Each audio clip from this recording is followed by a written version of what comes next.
r/AskReddit by Reddit and chill. Business owners of Reddit. What's the most obnoxious reason an employee quit had to be fired over?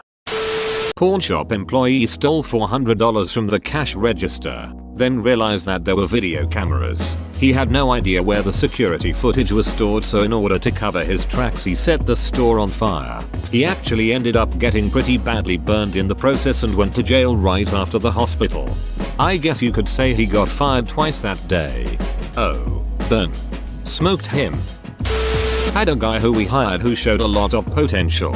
Sales. He was a little arrogant and had a good sized ego, but wasn't enough of a problem. He was very good at sales and eventually it went to his head. He started showing up late all the time, leaving early, cutting corners where he could. The final straw came when he showed up late and someone spoke up about it to him.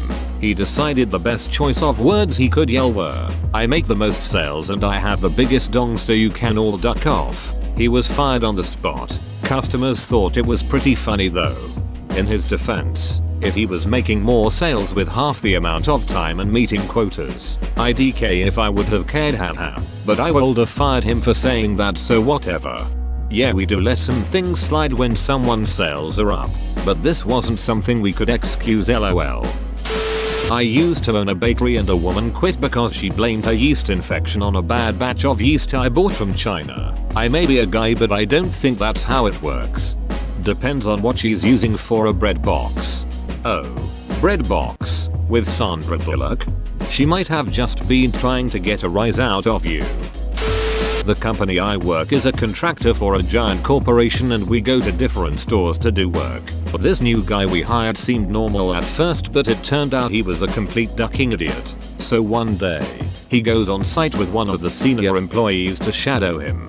This genius thought that because we did work for the giant corporation we could just eat anything off the shelves and from the refrigerators free. Well, employee saw this and was like, "WTF are you doing? You need to pay," and manager comes. This guy then started fighting with the manager, then got in his car after and drove off. Needless to say, his ass was fired the next day.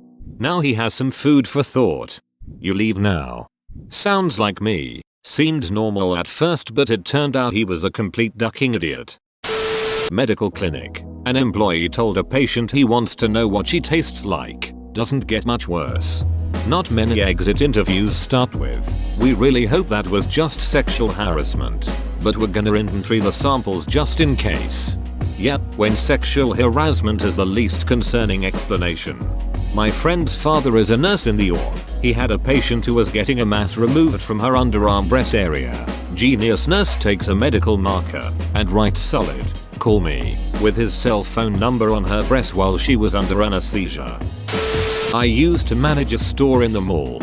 One of my employees, I'm pretty sure, was cheating on her husband with a mall security guard. I would come by on my days off and he'd scurry out in a fluster. I never mentioned it, but the guy was coming by all the time to the point that it was keeping her from doing her job.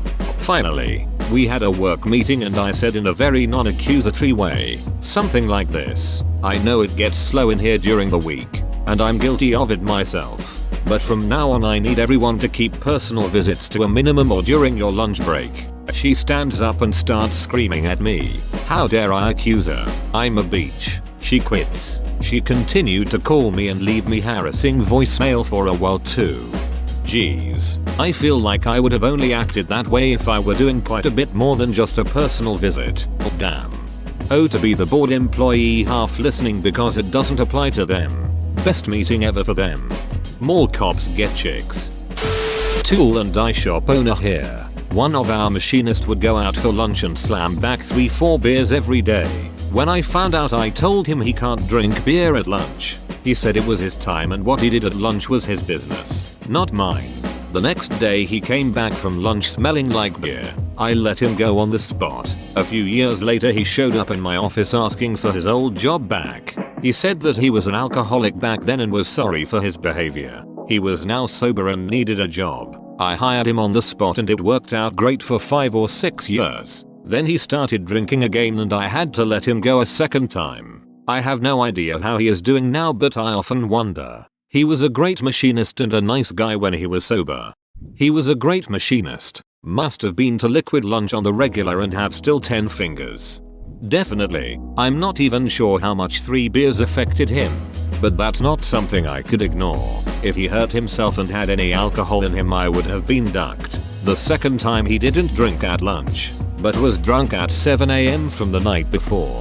It was a shame because he had his shit together for a few years. Then his demons caught up with him. Woman was using company FedEx to deliver purses for her Etsy shop. When you guys found out, you should have ordered a purse to the address of the HR department. Then just watch her panic in confusion. Panic at the FedEx. Ah yes, I love their song I make deliveries not tragedies. I worked for a boutique hotel, you know. Small, cute, expensive AF, as an ops manager. Basically, unless the area manager had to come in, I was the law. I get a frantic call on my downtime from an employee claiming our overnight guy tried to assault him. I have a sigh, as the guy freaking out is notorious for being a drama queen. I load up the security camera on my home PC, go to the time frame, and holy shit, our night guy legitimately lunged at his co-worker and tried to strangle him. Luckily a desk was between them, and that gave the victim time to bolt. Instantly felt like a dong for doubting him. Well, this is when I call in the area manager. We show up at the ass crack of dawn and speak with the dude who made the attack, and he claims he didn't do it. We show him the video, and I shit you not, he responds with, "I don't recall the events of that evening." We fired him on the spot. What started the fight, you ask? Well, the victim had done extra work to make the attacker's shift easier. The attacker felt like this was an insult to his work ethic. Oh, and I got multiple reference requests from similar hotels asking for a good reference. I simply said I wasn't able to provide a positive reference, as legally that was all I could say. Employee does a nice thing. Overnight guy, you deserve to die now. There can only be one overnight guy. I've had a co-worker get insulted that I did extra work. It was snowing and blowing outside and I arrived about an hour early. Figured I'd do our outdoor chores so she didn't have to. When she arrived, she threw a duffel bag into the wall and cussed me out, then demanded to do all the next day's chores by herself. I took her up on that. My wife and I started a small software company 20 years ago. She's the manager and does sales and HR. I do the programming. Anyway, we hired a programmer one time, and the first day on the job I spent the whole morning with him going over our development philosophy, how we do source control etc, and then showed him an overview of our applications and how we build them. Along the way he was highly critical, pointing out what he considered flaws in everything. After lunch he goes back in to see my wife. He obviously didn't know we were married. We don't share surname, and at work we keep pretty much to ourselves. He says to my wife, "You know how to fix this company? You need to fire that other guy." We still laugh about that one. What do you need 2 mechanics for? I really don't. One of our crews was on a job and the client turned up and started losing her shit over something they'd done wrong.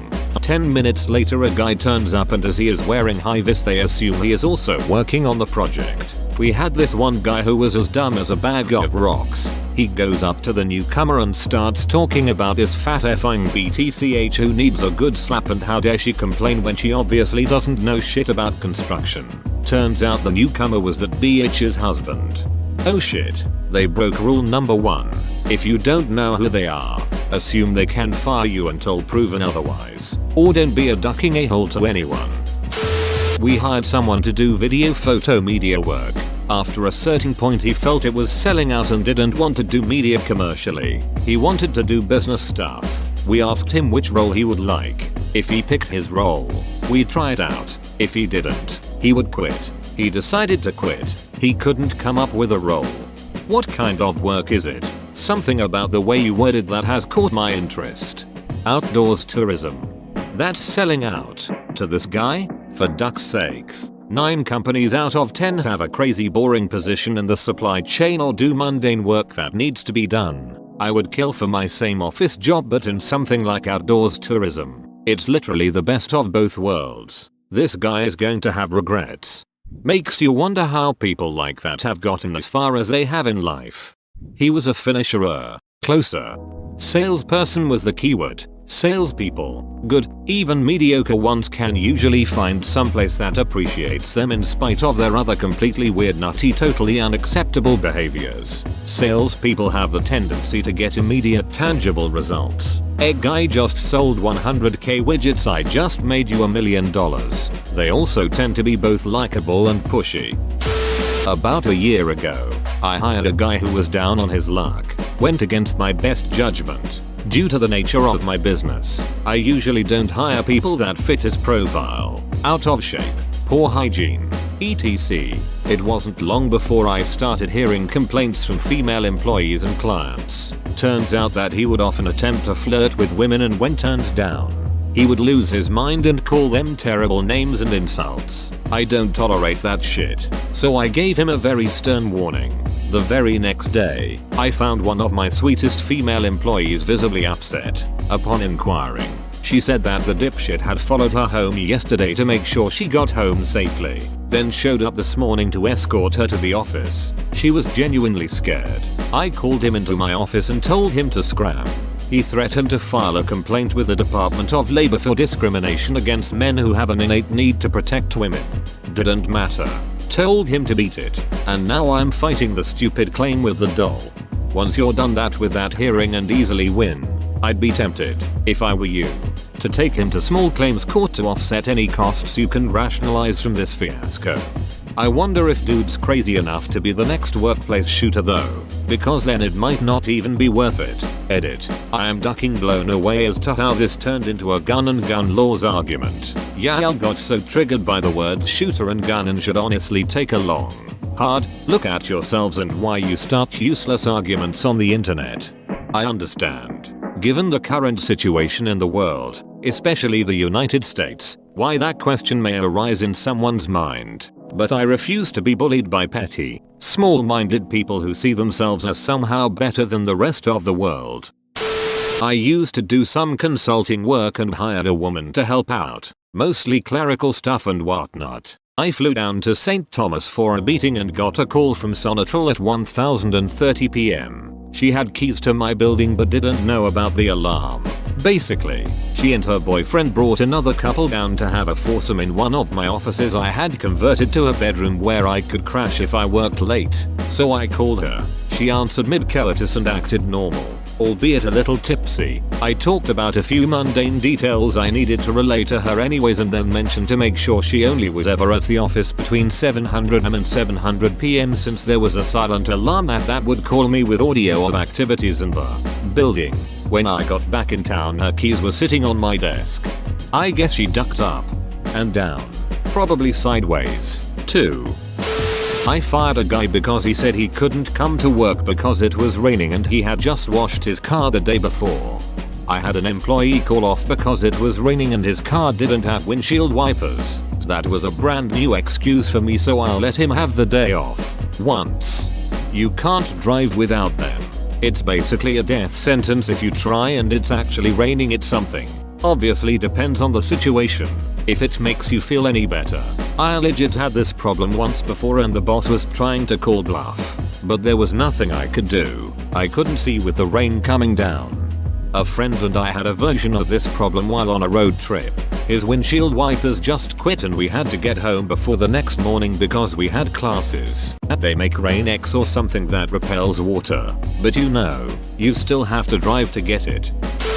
Had a guy on a location fake an injury. Now mind you, he did injure himself severely accidentally, but that wasn't his plan. His plan had been to fake a minor injury and get put on workers' comp. The problem was he screwed up how to do it and ended up hurting himself severely. You ask, how did you know he was trying to fake injure himself? Well, that's very easy to explain. We had a 20-minute tape of him hiding behind one of the trucks on the worksite practicing his fall. Then a written confession from friends saying that he'd been planning it since the day we hired him. Was his plan to only get a little run over? His plan was to twist his ankle in one of the small gopher size holes on the location. Instead he tripped over a clearly marked line of pipe and impaled himself on another piece of pipe. It apparently screwed up his intestines pretty badly. Fake a minor injury, impaled himself. Yep, Bill's always been an overachiever. Not my business but my dad's. He hired predominantly people with criminal records and literally all they had to do was inspect rental cars for damage as the cars left the lot and keep their noses clean. You could do pretty much anything you wanted on your downtime with no complaints from my dad as long as he didn't get any complaints from the owners of the car lot. One day one of the supervisors for the car lot I worked for walks out and asks me for my dad's number. The supervisor had caught a guy stealing gas from the property. He even had security camera footage of it happening. Dude was instantly fired. Good on your dad for hiring people who struggle getting jobs. That's exactly why he did it, too. One of his best friends of 30 plus years and his brother were both ex-cons and struggled to get jobs. Plus with the exception of this guy they were all super reliable and gave him no problems. Everyone with no record, me being probably the only exception, gave him a ton of problems and weren't as reliable. Worked for him well until the business went under many years later. I guess if you finally find a job, you don't want to duck it up. Not a business owner, but at a previous job we had issues with food being stolen from the break room fridge. The company made a big stink about it and it kept happening, so they very obviously installed security cameras in the break room. Like big ducking cameras in plain sight, pointing at the fridge, with our bosses being very direct about there is the camera. You really want to lose your job over eating someone's sandwich? Few days later guy gets fired for stealing food, literally on camera just grabbing people's lunch out of the fridge and eating it. Good, there's a ducking break room thief at every job site in America and I think they should be held down and have gallons of milk of magnesia poured down their throats. Duckers, edit, OMG gold. Who'd have thought I'd get gold for such a shitty comment? Thank you. At that point I'd be hard pressed to figure out why he felt his job was worth less than one sandwich. Hot dogs? Don't own a business but work on employee claims and lawsuits. I've told this story on here before. A guy filed a discrimination complaint against the company after he got fired for stealing hot dogs from the refrigerator. This warehouse, big company, this was not at my location, kept a stock of hot dogs for employee appreciation picnics, usually weekly cookouts. No one knew why they were disappearing, so announcements were made and all employees were asked to not eat the hot dogs, and if they wanted some they could ask but couldn't have several packs. That didn't work, so warnings were announced. Finally a camera was installed near the refrigerator and he got caught red-handed. He was just practically inhaling the hot dogs directly from refrigerator by the packs. After he was fired, he filed a discrimination claim on the basis of disability due to his weight. I sent the response with a video of him eating the hot dogs. Also, he couldn't prove his weight was a disability under the ADA and weight is not a protected class. We won that claim. The picture of an obese man on his knees as if in prayer in front of a fridge just eating raw hot dogs by the pack is something I never thought I would be forced to face. It's been about 15 years since I've seen the video and it still grossed me out. Even if it was covered by the ADA only says that business have to make reasonable accommodations for disabilities, like good chairs or standing desks for people with back problems, or specialized equipment for people in wheelchairs. Free range of the fridge. Suck down as many hot dogs as you want doesn't fall under that, I think. So LOL at this dude for being entitled and making the ADA paperwork just that much more of a pain in the ass for the rest of us who genuinely need it. Employee had corporate card, charged a vacation, purse, fossil watch, takeout, along with overall being miserable to work with. Had laptop stolen within weeks of joining. Fired her, and a few days later a watch catalog from Fossil showed up at the office with her name on it. Have active court cases for all the theft. She threw everything away for a Fossil? Fossil? Jeez.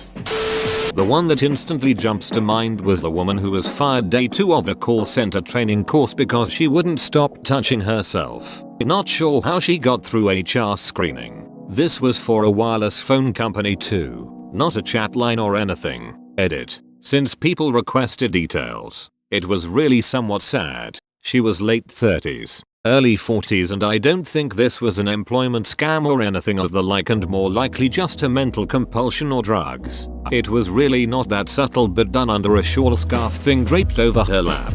Politely and quietly asked to stop by the trainer, then stopped momentarily but started up again 15-20 minutes later. Oblig, I'm not the business owner as well. It was a multinational corp, but really they don't get the best stories anyway. I regret nothing. Thank you for calling Verizon. You like that, you ducking retard? You don't even need to do that if you legit work at a phone sex chat line. There's this thing called acting. I like this one because it's so out of left field. People do occasionally see thieves and liars at their jobs. Compulsive masturbators? Not so common. Back when I had my translation business, I hired a guy to seek out contracts for me. I'd pay him 20% finder's fee. Instead of sending the finished project to a client, he accidentally sent naked pictures of himself. I learned of it when my client forwarded me the mail half an hour later, including the multiple glorious cockashots. I'd love to hear an explanation for this. I had a subcontractor on a job for my company try and convince the client that they should dump me and go with their business and they would undercut me by 10%. Learned this from the client, who asked me to find another person to service our contract. My parents got a quote on some plumbing work they needed once from a chain company, Roto-Rooter, I think, and they quoted some enormous fee in the high thousands. Then, individually while one is talking to my mother and the other guy is talking to my father on a different area of the property, they each mentioned they run their own side business and could do the work for way less. I still wonder if they knew they were trying to undercut each other as well as trying to undercut their employer. My parents went with someone else. A guy threw a hammer at another guy for changing the radio station. Getting hammered at work, SMH. My dad owned his own business working as a color corrector / editor. He had this one employee who had been there since day one and ended up becoming similar to an assistant manager. My dad owned that company for 10+ years and, just recently, he had to fire the assistant manager because apparently he was telling employees and customers that my dad hates gays, people who aren't white, his kids, his whole family, that he's a terrible person, etc. Basically driving all business away, pushing my dad's company towards bankruptcy. Turns out he was a narcissistic sociopath. My dad's just sad his employees never trusted him enough to tell him about what this guy would say to them. I wonder if the guy saying those things could be liable for slander / libel. He caused intentional damage to your dad's business reputation in his statements. Maybe that's worth looking into. Ducking like and subscribe.